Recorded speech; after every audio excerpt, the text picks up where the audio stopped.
నాకిప్పుడు చేరుకున్నారనిపిస్తోంది. అర్జెంట్.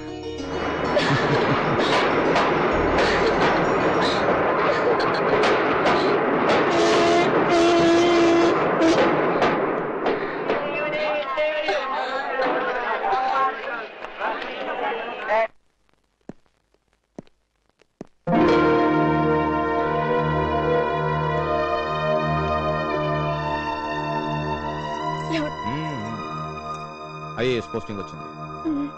ఈ రోజు రిపోర్ట్ చేయాలి. అవును. మరెందుకు వచ్చావు ఇక్కడికి? Why did you come here? IAS training manual ఏముంది? Page 6 chapter 2 class 4. IAS select కాగానే ట్రాన్సిట్ టైం తప్ప ఒక్క నిమిషం కూడా వేస్ట్ చేయకుండా వెంటనే డ్యూటీకి రిపోర్ట్ చేయాలి. I said go. Go. No no no no no tears. కన్నీళ్ళొద్దు. మనది మధుర స్వప్నం కాదు, జాతీయ స్వప్నం. మనం ప్రేమికులం కాదు, సైనికులం. జాతీయ పతాకం సాక్షిగా, నీ మాంగళ్యం సాక్షిగా, మన బంధం సాక్షిగా. జాతీయ పతాకం సాక్షిగా, నా మాంగళ్యం సాక్షిగా, మన బంధం సాక్షిగా. బాధ్యత నా ఊపిరి. బాధ్యత నా ఊపిరి. ఉద్యోగ ధర్మం నా ప్రాణం. ఉద్యోగ ధర్మం నా ప్రాణం. కర్తవ్యం నా ఉనికి. కర్తవ్యం నా ఉనికి. ఆ తర్వాతే భర్త, ప్రేమ, బంధం అన్ని. ఆ తర్వాతే భర్త, ప్రేమ, బంధం అన్ని. ఆ తర్వాతే భర్త, ప్రేమ, బంధం అన్ని. చెప్పు చెప్పు.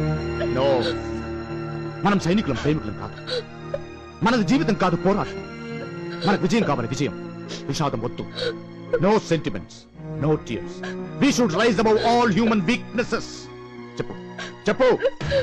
ఆ తర్వాతే భర్త, ప్రేమ, బంధం అన్ని.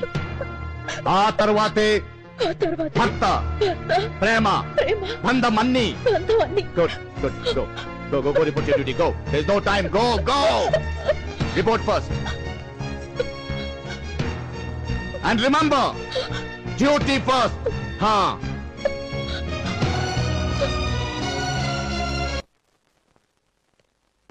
Good morning madam. Good morning. Good morning madam. Good morning. Good morning madam. Good morning.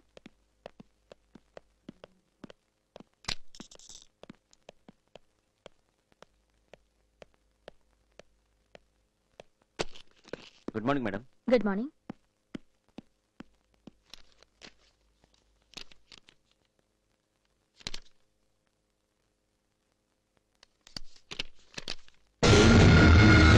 నమస్కారం కలెక్టర్ అమ్మగారు. నమస్కారం పెడితే తిరిగి నమస్కారం పెట్టడం సంస్కారం అని మీ అమ్మా నాన్న చెప్పుండాలే. ఓ, నువ్వు అనాథవు కదూ. సారీ అమ్మా, ఆ టాపిక్ కుదిరి. నా పేరు సీతయ్య. పుట్టింది కంకిపాడు, పెరిగింది కరాలపాడు, చదువుకుంది పునాదిపాడు. నేను నీలాగా పెద్ద పెద్ద చదువులు చదువుకోలేదనుకో, ఏదో ఫస్ట్ క్లాస్ ఫెయిల్ అయి మానేశా. చదువులో ఫెయిల్ అయినా జీవితంలో మాత్రం ఎన్నడూ ఫెయిల్ అవ్వలేదు. మీ హిస్టరీ ఆపి ఇంతకీ మీరొచ్చిన పనేంటో చెప్పండి. ముందు పాయింట్కి వచ్చేయండి సార్. సార్ మీరు కూర్చోండి సార్. Sorry madam. ఇంతవరకు ఈ కుర్చీలో కూర్చున్న వాళ్ళందరూ నేనొస్తే లేచి నిలబడేవాళ్ళు, నేను కూర్చుంటే గాని కూర్చునేవాళ్ళు కాదు. కానీ కనీసం నన్ను కూర్చోమని కూడా అడగని మొట్టమొదటి ఆఫీసర్ నువ్వే. పర్వాలేదు పర్వాలేదు. ఇందులో 15 లక్షలున్నాయి. 58 సంవత్సరాల తర్వాత నువ్వు ఉద్యోగం వదిలేటప్పుడు వచ్చేంత డబ్బు ఉద్యోగంలో చేరగానే నీకొస్తోంది. అనాథమైన అదృష్టవంతురాలివి. మిస్టర్, మీరు చాలా ఎక్కువగా మాట్లాడుతున్నారు. ఎక్కువ అనిపించిందా? పోనీ తగ్గించేస్తాను. అసలు విషయం ఏమిటంటే, అసెంబ్లీ పక్కన 250 ఎకరాల పోరంబోకు స్థలం లేదు, అదేనమ్మా పబ్లిక్ గార్డెన్స్ అంటారు. దాన్ని నాకు స్వాధీనం చేసినట్టు సంతకం కొట్టించావనుకో, అదంతా నా ప్రైవేట్ గార్డెన్స్ గా చేసుకుంటా.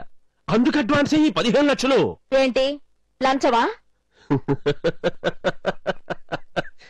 నీళ్లల్లో తిరిగే చేప నీళ్లు తాగకుండా ఎలా ఉండలేదో, ఆఫీసుల్లో పనిచేసే ఉద్యోగులు లంచం తీసుకోకుండా బ్రతకడం కష్టమమ్మా. చూడండి, ఇంతకు ముందు ఇక్కడ కూర్చున్న వాళ్ళందరూ మీరిచ్చే డబ్బు కోసం ఎక్కడ సంతకం పెట్టమంటే అక్కడ పెట్టుండొచ్చు. కానీ నేను అలాంటి దాన్ని కాదు. ఇలాంటి పెట్టెలు 10 ఇచ్చినా కూడా చట్ట వ్యతిరేకంగా నేనే పని చేయను. మర్యాదగా బయటికి నడవండి, లేకపోతే నాకు లంచం ఇవ్వబోయారని మిమ్మల్ని అరెస్ట్ చేయిస్తా. నాకు ఆ మెజిస్టీరియల్ పవర్స్ ఉన్నాయని మీకు తెలుసా? నీ పవర్సే కాదమ్మా, సీఎం పిఎం మన దేశ ప్రెసిడెంట్ పవర్స్ కూడా నాకు తెలుసు. చూడు, కలెక్టర్ ఆఫీసులో పవర్స్ కలెక్టర్ల చేతుల్లో ఉండవు, కాంట్రాక్టర్ల చేతుల్లో ఉంటాయి.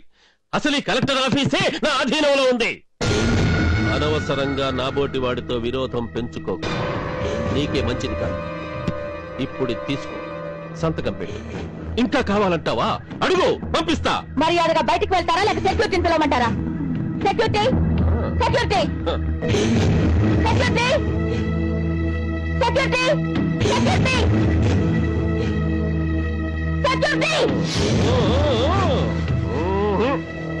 ఎవ్వరు రారు. ఆయన ముందే చెప్పారు కదమ్మా, కలెక్టర్ ఆఫీస్ లో పవర్స్ అన్ని కాంట్రాక్టర్ చేతిలో ఉంటాయని. ఆయన ఈ రూములో ఉండగా నువ్వెంత అరిసి గీ పెట్టినా ఎవ్వరు రారు. Shit! Hey, hey, get up! Hey, get up! Hey, hey, shut up! Get out! I said get out! I said get out!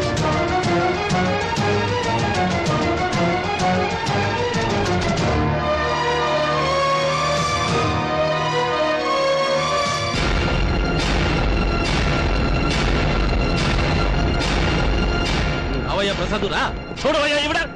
Chaithi, అది కాదు,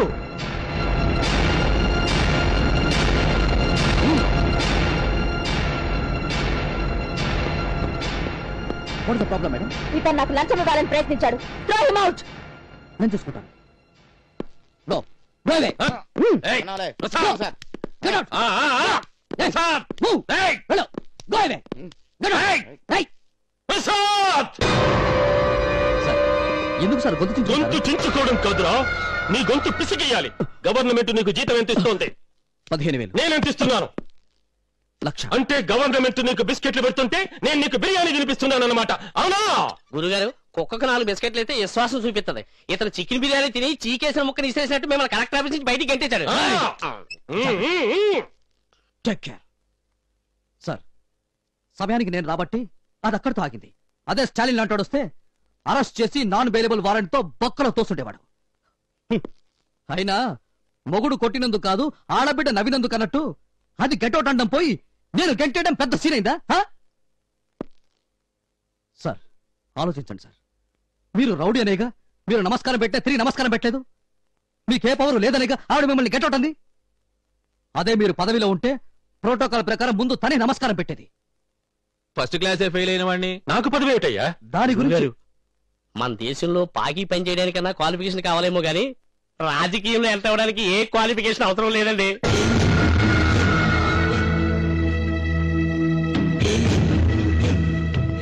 అధికార పార్టీలో చేరండి, మిమ్మల్ని ఇమీడియట్ గా మినిస్టర్ని చేస్తారు. ఆ పదవిని అడ్డం పెట్టుకుని కేసులు కొట్టేయచ్చు, కాసులు సంపాదించుకోవచ్చు. కానీ నాకు అన్ని పార్టీలతోనూ కనెక్షన్లున్నాయే. అధికార పార్టీలో చేరితే మిగతా పార్టీలతో లింకులు పోతాయి కదయ్యా. ఏమీ తెగవు. జనం ఉన్నప్పుడు లింకులు లేనట్లు మాట్లాడుకుంటారు, జనం లేనప్పుడు కలిసి లిక్కర్ పంచుకుంటారు. దానే రాజకీయం అంటారు. మొత్తానికి నాళ్లకు చక్కని ఐడియా ఇచ్చావయ్యా కాకి. అంటే నేను పెట్టిన బిర్యానీ నీకు బాగా జీర్ణమైందన్నమాట. రేపే అధికార పార్టీలో చేరబోతున్నా. దొండ ముదిరితే ఓసర వెళ్ళి, రౌడీ ముదిరితే రాజకీయ నాయకుడు. ఏంట్రా? అదే సార్, మీరు అధికార పార్టీలో జాయిన్ అవడమే కరెక్ట్ అంటాను. అంతకంటే ముందు బ్యాలెన్స్ వర్క్ ఒకటి ఉందరా. ఏంటి సార్ అది? శని పోతూ పోతూ మేలు చేసిపోతాడంటారు. నేను రౌడీయిజంలో నుంచి పోతూ పోతూ ఆ కలెక్టర్ అమ్మకు కీడు చేసిపోబోతున్నా. యాక్షన్ కి రియాక్షన్ కి గ్యాప్ ఉండకూడదు కదా. ఎక్కడ్రాది? ఎక్కడది?